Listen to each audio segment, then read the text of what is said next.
이어서 목포에서 전해드리겠습니다.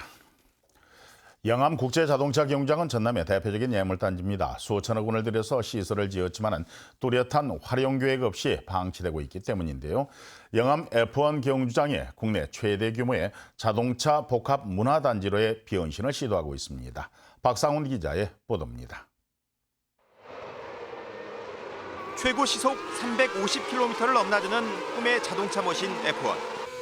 지난 2010년 지구촌 최고의 스피드 축제를 연 전남은 단번에 세계적인 모터스포츠 중심지로 주목받았습니다. 하지만 영광도 잠시. 막대한 개최료 부담과 흥행 실패가 이어지면서 F1 코리아 그랑프리는 2013년에 막을 내렸습니다. 해를 거듭할수록 활기를 잃어가는 F1 경주장이 자동차 복합 문화 공간으로 변신을 시도하고 있습니다. F1 대회 당시 VIP 관람석이었던 패독 빌딩은 서남권 최초의 직업 전문 체험관으로 탈바꿈하고 경주팀이 머물렀던 팀빌딩 9개 동은 220실 규모의 유스 호스텔로 리모델링됩니다. 자연 공간이나 이런 부분들 볼 수 있는 아주 뷰도 좋은 공간인데도 불구하고 저희가 이제 그런 그 2차적인 어떤 그런 부분들이 안 되다 보니까 활용을 할 수 있는 부분들이 좀 한계가 좀 있었죠.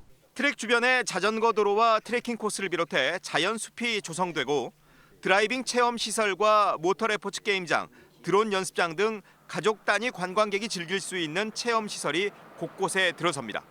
지금까지는 주로 모터스포츠 매니아들만의 공간이었는데요. 앞으로는 진로 체험을 하면서 즐길 거리와 볼거리가 있는 공간으로 변신하면서 학생이 있는 가정이라면 한 번쯤은 찾고 싶은 명소로 발돋움할 것입니다. 전라남도의 애물단지였던 영암 국제자동차 경주장이 새로운 도약을 준비하고 있습니다. KBS 뉴스 박상훈입니다. 완도군이 국립난대 수목원 대상지로 결정이 됐다는 일부 언론 보도와 관련해서 산림청이 확정된 것이 아니라는 입장을 냈습니다. 산림청은 설명 자료를 통해서 지난 17일과 18일 이틀 동안 실시한 현장 평가에서 완도군과 경남 거제시가 국립난대 수목원의 대상지로 적격 평가를 받은 것은 맞지만 최종 대상지로 결정된 것은 아니라고 밝혔습니다. 산림청은 타당성 용역을 거쳐서 이르면 내년 7월쯤 최종 대상지를 발표할 예정이라고 덧붙였습니다. 지난 2017년 기준 전남 지역 여성의 기대 수명이 85.6년으로 나타났습니다. 호남지방 통계청의 자료를 보면 여성의 기대 수명은 이후 점차 늘어나서 오는 2045년에는 89.6년까지 증가할 것으로 전망됐습니다. 또 2017년 기준 남성의 기대 수명은 78.4년이며 오는 2045년에는 84.6년까지 늘어날 것으로 예측이 됐습니다.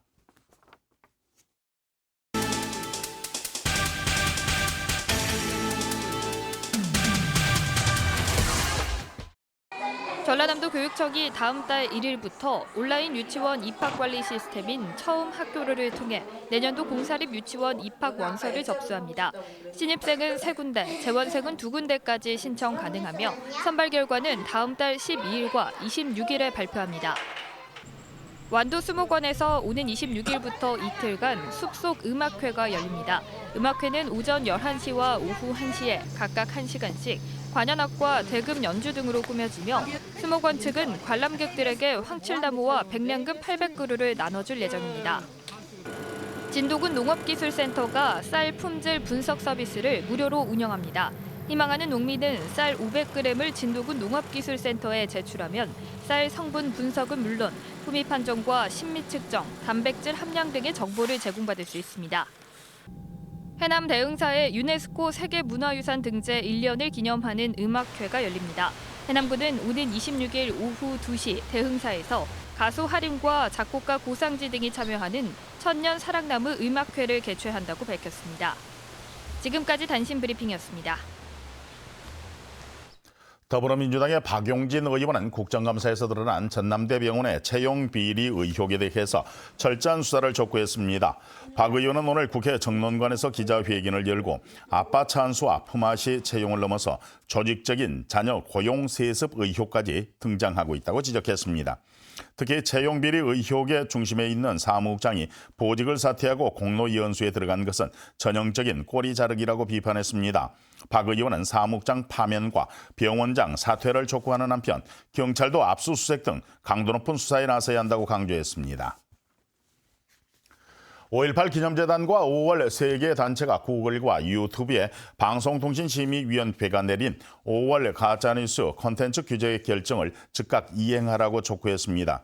5월 단체들은 방심위가 5.18을 왜곡한 웹사이트 게시물과 영상 127건에 대해서 삭제와 접속 차단 결정을 내렸지만은 이 중 9건을 제외하고선 여전히 게시돼 있다며 이같이 주장했습니다.